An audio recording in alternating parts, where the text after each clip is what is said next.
ర్యాపిడోలో auto book చేశానండి. ఎంత torture అంటే అంత టార్చర్. ఒకటి కాదు, ఇద్దరు కాదు, ముగ్గురండి.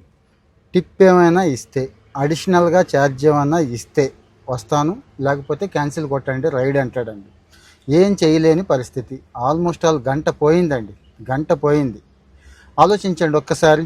ఇలాంటివి మీకు ఒక్కడికేనా, మాకు కూడా వచ్చినాయి కదా అంటారేమో.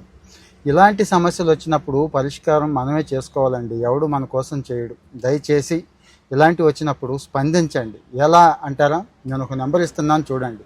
సిపిసిఏ అని చెప్పి మెయిల్ ఐడి ఇస్తున్నాను, ఆర్గనైజేషన్ ఇస్తున్నాను. డైరెక్ట్గా వాళ్ళకి మెయిల్ పెట్టేయండి. ఒక్క నిమిషం మెయిల్ పెట్టండి. ఇలాంటి వాళ్ళం రోజు కొన్ని లక్షల మందిని ఇబ్బంది పెడుతున్నామండి. విషయానికి వస్తాను. ఈ మధ్య ఉబర్లో ఒకసారి చూడండి, మీకు చాలామందికి మెసేజ్ వచ్చి ఉంటుంది. దయచేసి ఆ స్క్రీన్ షాట్ ఇక్కడ పోస్ట్ చేయండి. ఏంటి, టిప్ ఇస్తే తొందరగా బుక్ అయ్యే ఛాన్స్ ఉంది, టిప్ ఇస్తే మా డ్రైవర్లు త్వరగా వస్తారు, కొద్దిగా టిప్ ఇవ్వండి. ఇవి ఎంకరేజ్ చేస్తుందండి ఉబర్. కాంపిటేటివ్ కమిషన్ అని ఒకటి ఉందండి. ఒక ఉబెరు, ఓలా, ర్యాపిడ్ అనే కాదు, చాలా చోట్ల ఇలాంటి వేషాలు వేస్తే వీళ్ళ మీద యాక్షన్ తీసుకోవడానికి ఆ ఏజెన్సీ ఉంది. కానీ ఆ గవర్నమెంట్ ఏజెన్సీలు ఏం పని చేస్తాయండి? ఎవడు పట్టించుకుంటాడండి? మన కంట శోష కానీ అంటారు కదా. నిజం చెప్పండి, మీరు ఎప్పుడైనా అప్లై చేశారా? అంటే అక్కడ కంప్లైంట్ చేశారా? ఎన్నిసార్లు చేశారు? ఎంతమంది మీద చేశారు? ఆలోచించండి ఒక్కసారి. మన భారతదేశంలో ఈ సగటు భారతీయుల్లో ఉన్న పెద్ద దరిద్రం ఏంటంటే, 100 మంది ఇబ్బంది పడితే ఒక్కడు కూడా స్పందించడండి. 100 మంది స్పందించక్కర్లేదు, 5-10 మంది స్పందిస్తే 130 కోట్ల భారతదేశంలో ఈ రకమైన రోగాలు ఎప్పుడూ పోయాయి. స్పందించడం మానేసినప్పుడు ఏ అధికారి అయినా ఎందుకు యాక్షన్ తీసుకుంటాడు? ఏ ప్రభుత్వం అయినా ఎందుకు స్పందిస్తుంది?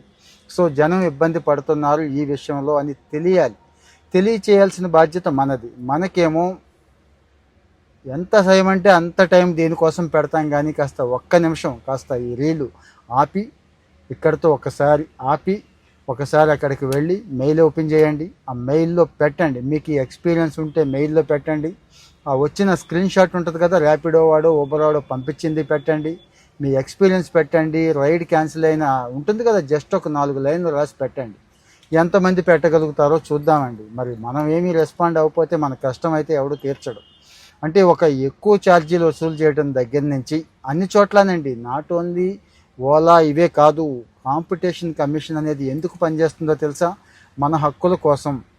వీళ్ళు పిచ్చి వేషాలు వేస్తే వాళ్ళని అరికట్టడం కోసం. అలాగే వినియోగదారుల కమిషన్ ఉంది, వాళ్ళకి చేయొచ్చు. కానీ ఎవరూ చేయకుండా నోరు మూసుకొని కూర్చుంటే ఎలా? సో దయచేసి ఈ ఎక్స్పీరియన్స్ ఉన్నవాళ్ళు, ఈ Uber, Ola, Rapido bad experience ఉన్నవాళ్ళు ఇక్కడ పోస్ట్ చేయండి, వాళ్ళకి మెయిల్ చేయండి. ఫాలో అవుతూ ఉంటే ఇలాంటివి ఇంకా చాలా ఉన్నాయి. కామెంట్ చేయండి. Thank you.